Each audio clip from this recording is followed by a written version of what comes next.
Alors oui, nous y sommes au terme d'un parcours législatif sans surprise, mais sans beaucoup de monde dans l'hémicycle non plus.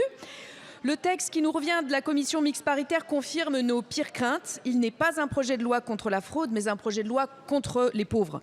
Pourquoi voter cette motion de rejet préalable? Parce que ce texte est entaché d'une insincérité politique majeure. D'un côté, un silence assourdissant sur la grande fraude fiscale. Environ 80 milliards d'euros échappent chaque année à l'impôt par des montages complexes des paradis fiscaux. Et que fait ce texte? Rien ou presque. Pas de chiffrage sérieux, pas de moyens d'enquête supplémentaires à la hauteur du pillage qu'il réalise et de la casse de nos services publics qu'il justifie. Les quelques éléments que nous avions arrachés dans l'hémicycle, notamment la suppression de la CJIP pour la fraude fiscale, ont bien sûr été balayés dans le huis clos de la CMP.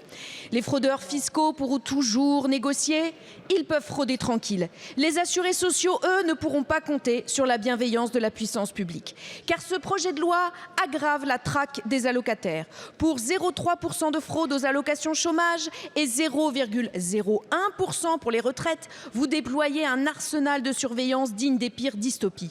Nous attendons d'ailleurs les retours du Conseil constitutionnel à ce sujet. Ce texte valide et aggrave des pratiques déjà tellement violentes pour nombre de bénéficiaires. Le profilage algorithmique de la CAF qui cible les mères isolées et les ménages précaires en les transformant en suspects statistiques par défaut.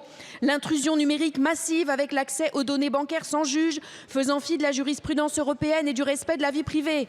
La collecte massive de données sensibles, un risque démocratique majeur à l'heure où les cyberattaques se multiplient. C'est le choix politique du gouvernement. La complaisance pour les puissants, la suspicion pour les modestes et l'inaction sur la cybersécurité. Mes chers collègues, on ne construit pas une société de confiance sur le soupçon généralisé envers celles et ceux qui ont déjà le moins. Nous voterons cette motion de rejet.